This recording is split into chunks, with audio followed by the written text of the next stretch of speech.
पाजी आपका हम जब कोई शो देखते हैं या जैसे अभी इंडियाज़ गॉट टैलेंट की बात करें, समय रैना कमाल कॉमेडियन है और बहुत कमाल का क्रिएटर है, कॉन्सेप्ट भी बहुत अच्छा है वो शो का।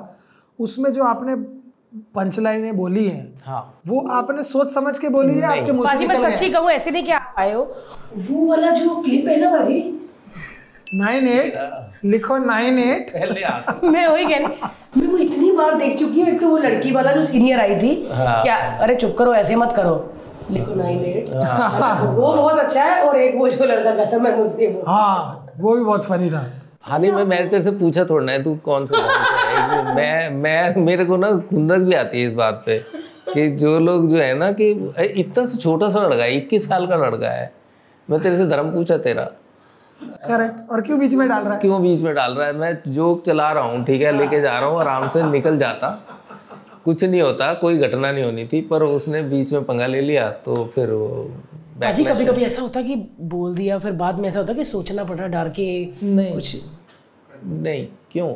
इसका मतलब काफी हो चुका है ये हो चुके हैं हाँ, काफी। नहीं आगे ये हुआ कि देखो स्टैंड अप कॉमेडी, क्योंकि देखो थिएटर में होता है ना, फोर्थ वॉल होती है, करेक्ट है ना, आपने थिएटर किया हुआ है, हाँ फोर्थ वॉल होती है कि ऑडियंस बैठी है पर नहीं भी बैठी, हाँ हम ऑडियंस से बात नहीं कर सकते ना, हाँ तालियां बजती हैं पर वो तालियां नहीं है, वो हमारा नाटक चल रहा है अपने स्पीड पे, हम उनके लिए अपना नाटक नहीं रोकते ना। सही कहा।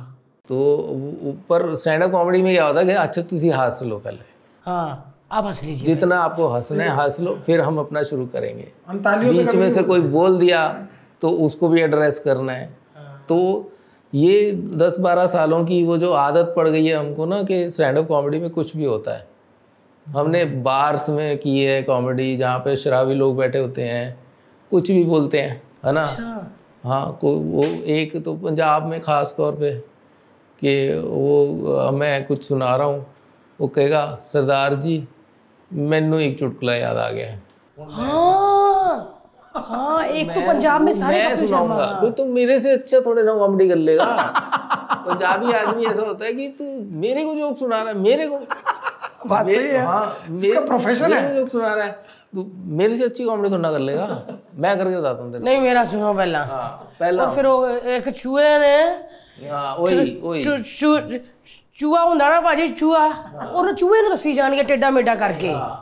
मैं बड़े वेखे ਵਿਆਹਾਂ 'ਚ ਹੈ ਬਹੁਤ ਵਿਆਹਾਂ ਵਾਲੇ ਸ਼ੋਅ ਜਿਹੜੇ ਹੁੰਦੇ ਨੇ, ਹਾਂ ਵਿਆਹਾਂ ਵਾਲੇ ਸ਼ੋਅ ਹੁੰਦੇ ਨੇ। ਹੁਣ ਸਾਨੂੰ ਪਤਾ ਨਹੀਂ ਕਿ ਤੂੰ ਫੁੱਫੜ ਹੈ ਕਿ ਤੂੰ ਜੀਜਾ ਹੈ ਕਿ ਤੂੰ ਕੌਣ ਹੈ।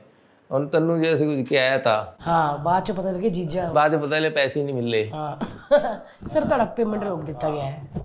तो वो इतने सालों की वो जो हमारा एक्सपीरियंस है ना कि राउडी क्राउड को हैंडल करना, और ये जो एकदम से नहीं आती ये जो बैकलैश आता है ना, ये जो जिसे कहते हैं कि हम जो अभी पत्थर मारते हैं जो, राइट, ये एक दिन में तो आया नहीं, और ना ही ये कुछ स्क्रिप्टेड था। ये बिल्कुल आपको बताऊं इंडियाज़ गॉट टैलेंट में क्या होता है कि उसी टाइम हमको ले जा के बिठा देते हैं और कंटेस्टेंट आता है, उसके बारे में कंटेस्टेंट ने लिख के दिया होता है कि मैं क्या क्या मतलब मेरे।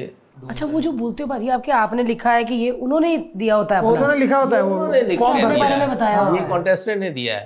अब हमें उसके ऊपर जोक बनाना है उसी टाइम, ऑन द स्पॉट है, सब कुछ ऑन द स्पॉट है, सब कुछ ऑन द स्पॉट है। वाह। तो ये ऑन द स्पॉट वाला जो एक्सटेम्परे वाला सीन है ना, कि जो हम कॉमेडी में तो आपको पता ही है कि मार देते हैं, करेक्ट, वो स्क्रिप्ट में नहीं होता।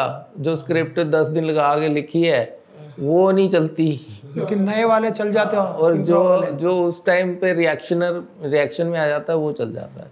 तो इसमें यही हुआ है, लेटेंट वाले में भी और पहले वाले भी, रोज में मम्मी कैसी है वाला वो कोई रिटर्न नहीं है, वो तो जोक ही नहीं है, वो सीधी सी बात है कि वो बड़ी तमीज से माँ की गाली है। हाँ वो तो ऐसे ही है कि और बेटा मम्मी कैसी है। हाँ, वो तो नॉर्मली क्या पूछ नहीं सकते क्या मम्मी का हाल। नहीं वो है गाली है, वो गाली है, मतलब कि एक आदमी है, स्ट्रेंज आदमी है, अब मैं उससे कहूँ कि भाई हाँ मम्मी कैसी है, तो इसका मतलब ये होता है कि तेरी मम्मी को मैं जानता हूँ। हाँ, बॉयफ्रेंड रहे होंगे, माँ की गाली बोलते रहे, इसको बहुत लेट समझ आया। यही तो है, इसीलिए तो ये वायरल हो रहा है। हाँ। नहीं मैंने समझ आ गया, पर होने फिर नहीं आया सुने ना, क्योंकि वीडियो तो समझ आ गया कि मम्मी कैसी है। वो बेसिकली यही है कि कोई पंगा ले रहा है मेरे से, मैं स्क्रिप्ट मतलब स्क्रिप्ट क्या जो भी मैंने जोक लिखे थे मैं बोल रहा हूँ, वो बोलने दो। और बीच में कॉमेडियन की आदत होती है ना नैले पे दैला मारने की। हाँ बहुत। हाँ तो मैंने कुछ पंच मारा, वो पंच को रिफ्यूट कर रहा है ना, उसको काट रहा है, तो वो बैकलैश फिर वो आ गया कि तू और कुछ छोड़ो, मम्मी कैसे बता दे रही। अच्छा पाजी, कभी रोस्ट चल रहा है, गुस्सा आता है? क्योंकि ह्यूमन टेंडेंसी है ना, आपको नहीं आता पर लोगों को आता है। लोगों का पता नहीं, पर मेरे को नहीं आता, लोगों को आता है। वो कॉमेडियन का गुस्सा ये होता है कि मेरे से फनी कैसे हो गया। कॉमेडियन तो आपको सच्ची बात कही ये, हाँ कि मेरा पंच बड़ा सी, इसने कैसे बड़ा मार दिया, नहले पे दहला कैसे मार दिया। नहीं गुस्सा आता है। हाँ गुस्सा आता है ना। तो जैसे डांसर्स को होता बाजी, एक ने स्टेप मारता तो दूसरा और अलग मारेगा, ये वाला हिसाब। हाँ ये वो आर्टिस्टिक वो होता है ना, जुनून होता है, उसमें वो भूल जाते हैं कि तुम आर्ट के लिए आए हो यहाँ पे, वो कंपटीशन में आ जाते हैं। वो कॉमेडियंस में तो बड़ा ही मतलब कुत्तखानी जिन्हों कहते हैं ना कि भाई कुत्ते खानी। बिल्कुल, छोटा बड़ भाई ने कहा था कुत्ते खानी। कुत्ते मतलब वैसे तो कुत्ते खानी होता है, कुत्ते खानी होता है। बहुत ज्यादा ही बोलता कुत्ते खानी। अगर आप LOL पॉडकास्ट के क्लिप्स देखना चाहते हैं तो इस चैनल को लाइक करें और सब्सक्राइब भी करें।